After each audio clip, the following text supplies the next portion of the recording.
and I play red. If you follow the channel at all, you'll know that there was one game we were super pumped for from Essence Spiel.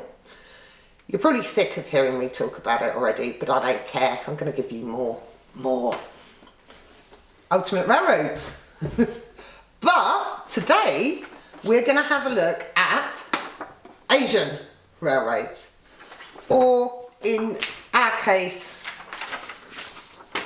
Asian Railroads. The rule book we got was in German. The English rules came out last week, so we've been playing this. Let's have a look at how it plays.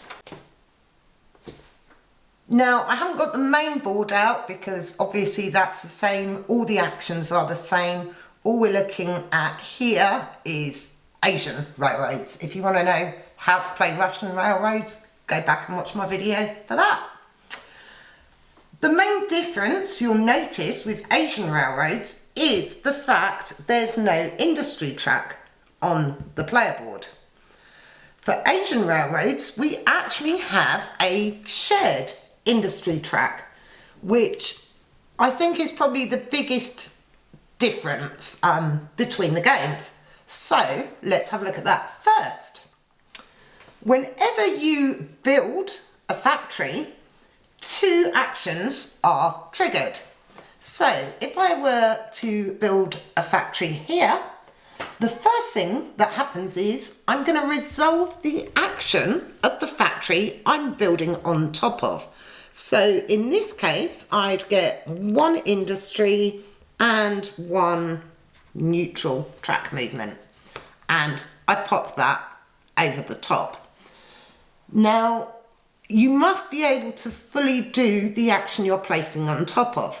So in this case, I wouldn't be able to place here because I don't have my green or brown tracks available yet. So keep that in mind.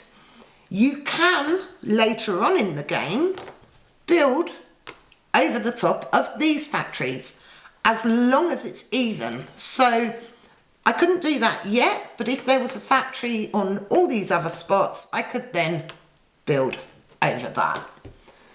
So once I've placed my factory and resolved the action, the next thing I'm going to do is place one of my maintenance carts on a spot next to a factory. It doesn't have to be the one I've just placed, so I could pop that there or there. I can pop it wherever I want. For now, I'm going to place it there. Now, that's going to be on its side for now because it's currently inactive. However, if myself or any other player were to move onto that spot, not only do I get to do this action, as with standard Russian Railroads, but my cart then becomes active. So even if another player had moved on there, my cart becomes active. Carts will remain active until you use or move them. On your turn, instead of placing your workers or using coin actions, you can use a cart action. So I could choose to remove this cart to do this action. I could do that regardless of where my wrench was. So I could still do that. I take the cart off, I do this action, and I put my cart into the workshop. Carts can only be retrieved from the workshop by using a key action. Now, we talk about the key actions in the video explaining the differences between Ultimate Railroads and Russian Railroads. Primarily, you're going to get them from end of route, but as shown on the industry board, there's one here. There's several other ways. When you do a key action, you can choose to take one of your carts out of the workshop and place it onto a factory inactive. Also, while I'm talking about carts, there is a new idea card. This one is going to give you 3 purple carts. Now, I'm sure you can see on the industry board, there's one spot for each player colour. So you can only ever have one card of your colour on each spot. However, the purple ones will essentially allow you to have two. So you place them and play them in exactly the same way, but they're purple.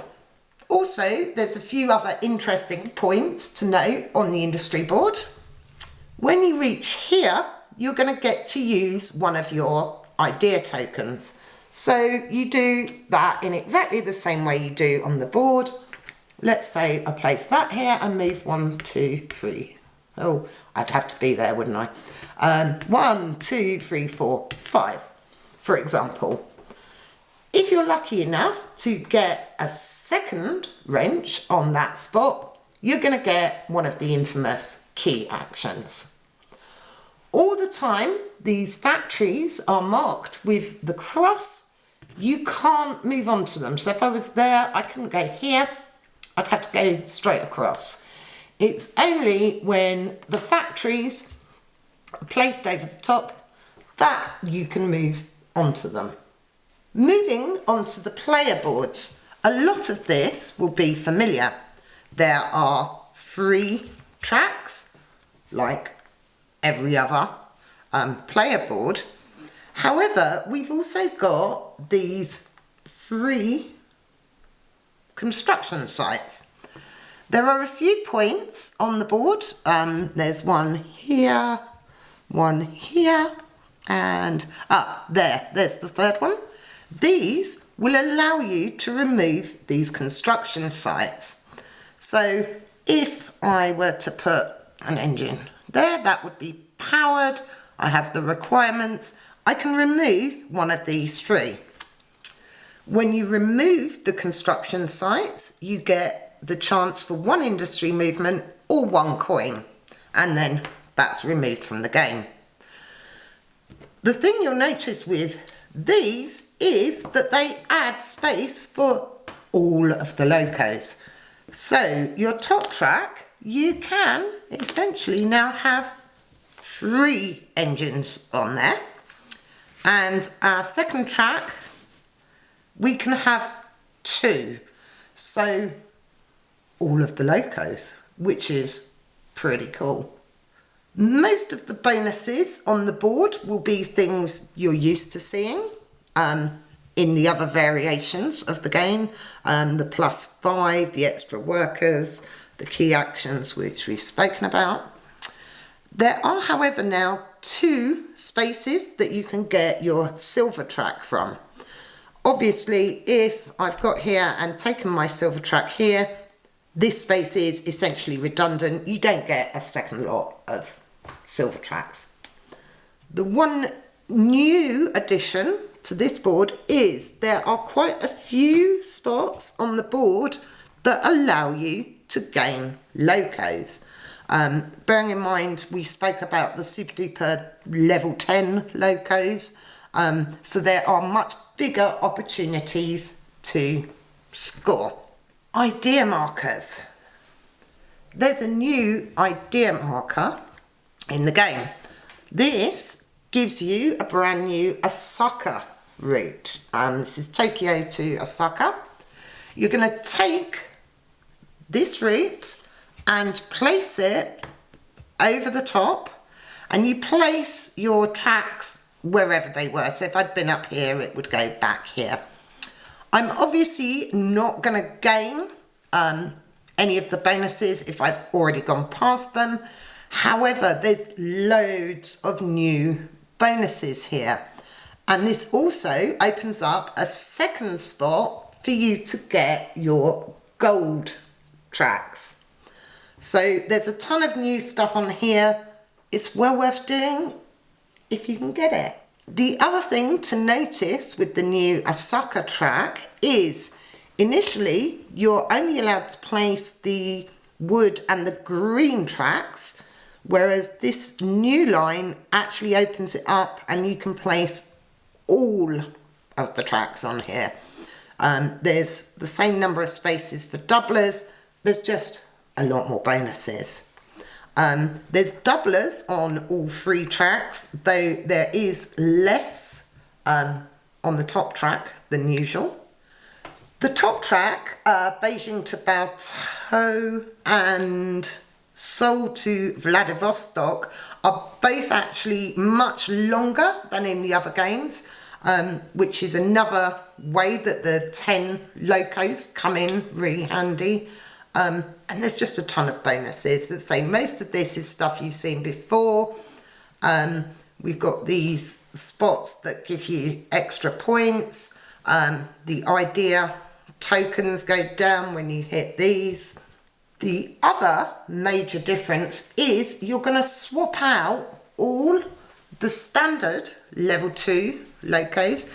These are the standard ones. When they become factories, they allow you a loco or a factory.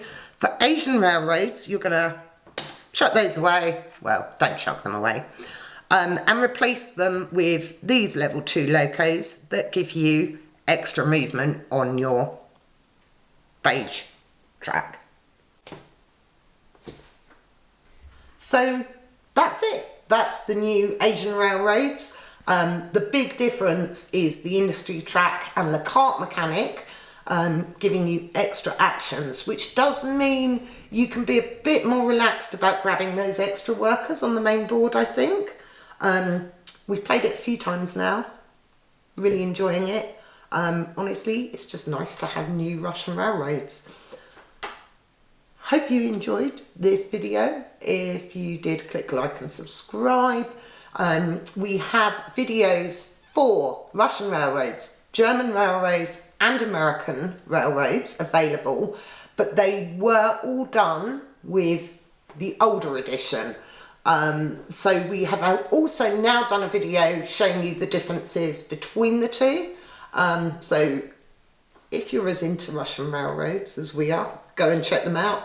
If not, sorry for bombarding you with Ultimate Railroads content. Hashtag sorry, not sorry. It's a great game. You should try it. Asian Railroads is also now on beta on Board Game Arena. So you can go and have a look at it there. Thanks for watching. See you next time. Bye.